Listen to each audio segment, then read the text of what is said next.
অসুস্থ না হুম কেন ওই যে আলু চাউল সুন্দর করে লবণ দিয়ে মারা দিতে মানে ওই যে মাড়া ভাতের মতন মাড়ি ভাতের মতো যেন হয় সেটা যেন খেতে পারে।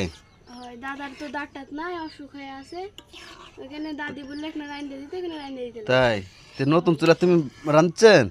হয় এটা দাদি নতুন চুলা বানা দিছে যে আমি বলতে কোনোদিন জ্বালা হয় না আজকে জ্বালি তো এটা এটা তো সেই চুলা হচ্ছে। হয় সুন্দর আছে কিন্তু এই পা দেখ না ফাইটে গেছে ওটা ফাটা গেছে, ওটা সুন্দর করে মাটি পছন্দ হয়ে যাবে। হয় তো তুমি রাঁধতে পারছেন এই লাজা? না আমি পারি না তো রাঁধতে দাদি এখানে শিখাই দিল যে রান দিতে তাই হয় তাহলে দাদার প্রতি নাতির মহব্বত এত ভালো, এত বেশি।